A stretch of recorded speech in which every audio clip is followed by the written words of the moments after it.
Hello and welcome back to another Shadowlands video.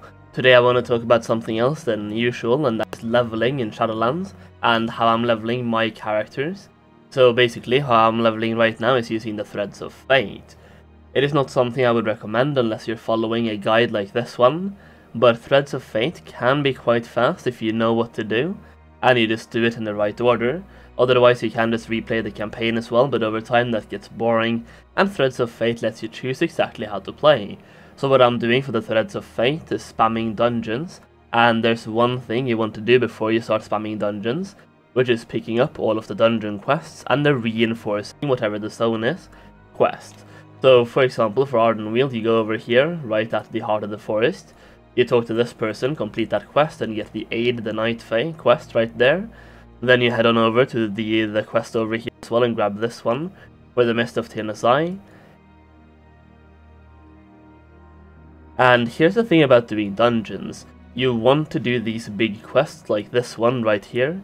It gives you 65,000 experience, and every single boss you kill inside a dungeon gives you 3% with the covenant or the zone that the dungeon is located in. So by doing dungeon leveling you will over time complete these quests as well, giving you a huge chunk of experience, and each of these quests also gives you 1 renown. So simply by doing the Mist of Tirnasai once we get 50,000 additional experience and some gear as well while doing it, right? So 50,000, that is 1/5 of our level. Basically 20% of a level by doing the quest once, and there are 4 different dungeons you can do while leveling. So 4 dungeons, there's 4 quests in total. That gives you 80% of a level only from those quests.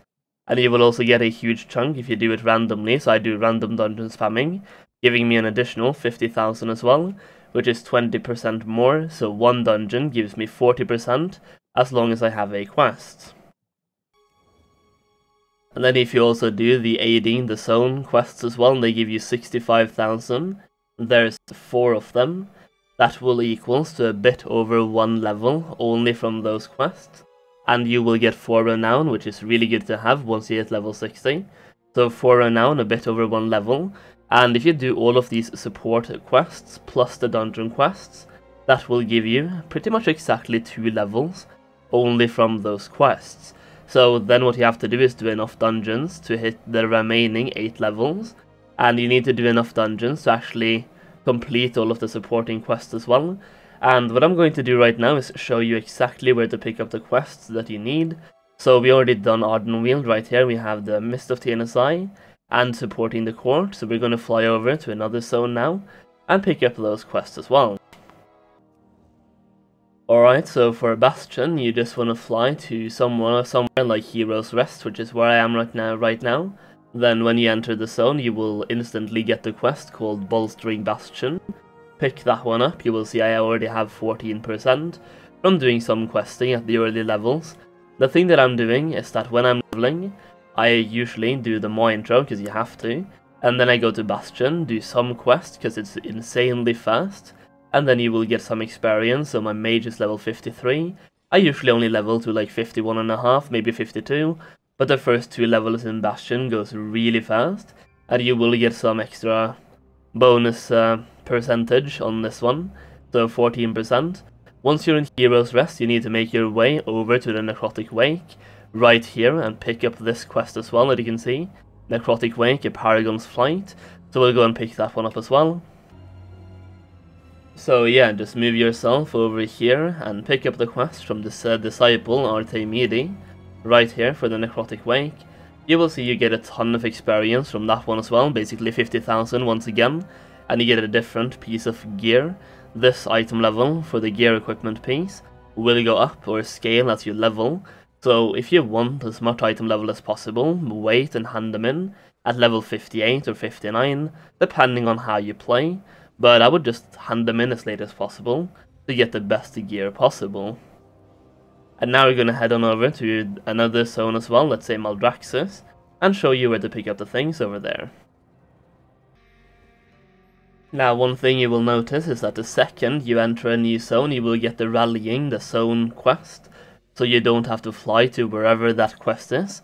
You can just fly to wherever the world quest or like the dungeon quest is located, and you will instantly pick up this quest the second you enter the zone. So just figure out where these dungeon quests are, and fly as close to them as possible, and then you will instantly pick up these bolstering, rallying or supporting quests when you enter the zone. Now the dungeon quest for Plaguefall is kinda weird as it's a pre-quest, but basically you started right here at the Plague on Your House quest all the way down here in Maldraxxus. You then go and speak to this guy. You will then get 2 follow-up quests to do like some picking up ooze stuff from slimes and throwing them into the pit. And that's basically the entire quest. So now you just speak with him once again, right there. You do this quest right here, which includes doing things inside the dungeon right there, and then you pretty much have the dungeon quest for this one. You can also do these quests over here that you get as well for the pools and talking to this guy, and doing that quest as well. So speak to this one for the Plague on Your House, and do that quest and do the entire quest line, and then you can do this one, giving you another piece of gear, and a little bit less experience than usual. Now for Revendreth, there is one place or like one quest you want to pick up for the dungeon. It is all the way up here, called an Abuse of Power. So what you have to do here is fly to Darkhaven, then just move your way all the way around and go over here for the quest. Once you're here, go into this house right here, and go down and pick up the quest. Now this quest right here is like a pre-quest for the dungeon quest itself. You have to do like 10 quests to actually get the dungeon quest. So just be prepared to do some quests over here. You will get some experience by doing that. Do the entire quest line, and once you're at the end of the quest line, you will get the quest for the Halls of Atonement, which is the last dungeon quest you have to do. So once you have all the dungeon quests and all of the bolstering and aiding quests over here, basically once you have all 4 quests plus the 4 dungeon quests, you then start queuing up for dungeons, and what I do is I'm doing random dungeons all the time until I have done like 2 or 3 of these quests over here. Basically you get 3% for every single supporting quest per dungeon or like per boss kill inside the dungeon, so about 10% for every single dungeon you run. Once you have 1 or 2 done, you might want to do some specific queues for the ones you have left to do, just to finish those as well, depending on how close you are to finishing them. Or you can also just do some world quests and stuff like that as well, but basically, you don't want to do only random dungeons if you have completed 2 of these in case you get those dungeons, the ones you don't need to do, because you really want to get this big chunk of experience right here from these quests. So if you end up doing 2 of them, and you are really close to finishing the other 2, do some specific queues for that as well. Now let's also talk very briefly about why you would want to have several alts in the expansion. First of all, you get extra callings and extra emissary quests, basically the daily callings and stuff like that. With 3 alts you can rotate them, so you can do dailies every 3 days per alt, or just when you want to as well, and with 6 alts you can earn 12,000 gold per day every single day. Not necessarily the best gold per hour, but it's guaranteed gold, especially on high pop servers.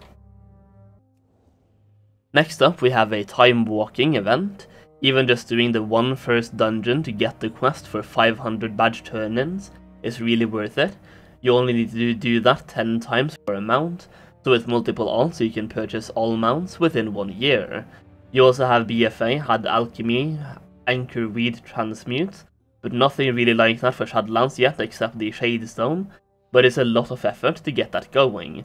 But they might add it in the future, so it might be good to have later on.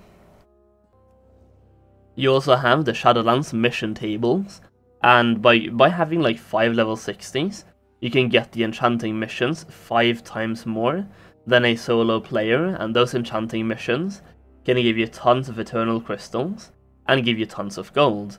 Basically what you can do, or what I'm doing on my alts, is to do some missions for anima to constantly feed myself with anima, and then sometimes as well I'm doing some material missions to give myself lightless silk, heavy callous hides, regular callous hides, and eternal crystals as well.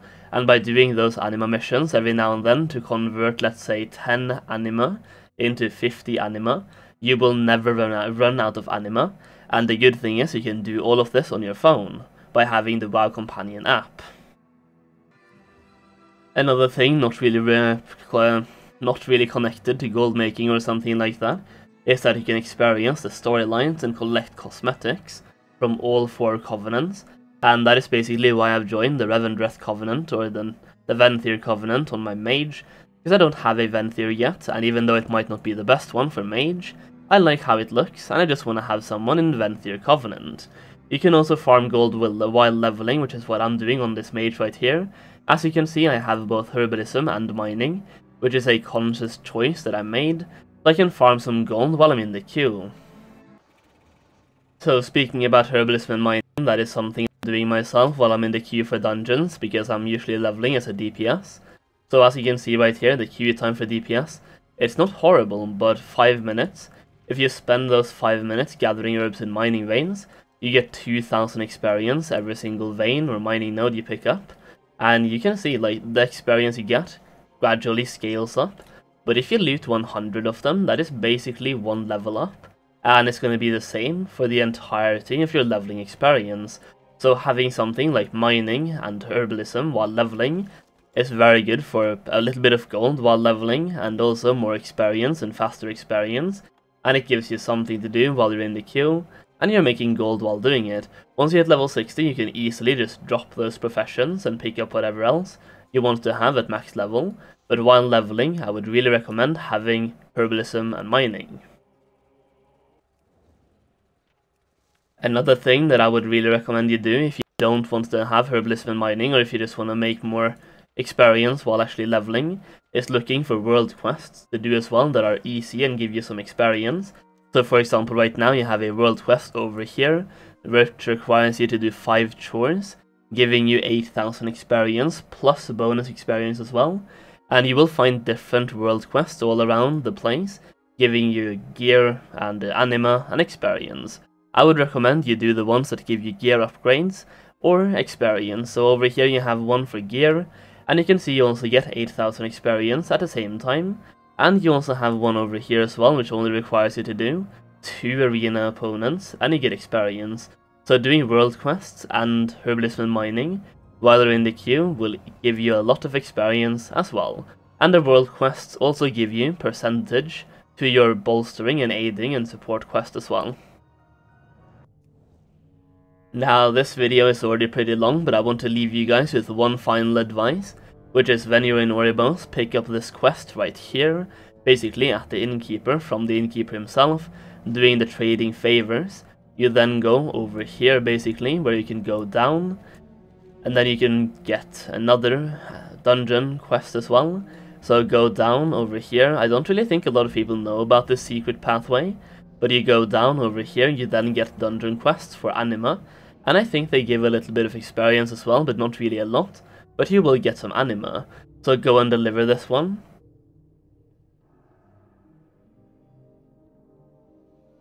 Right here, there we go, and then you get like a quest over here.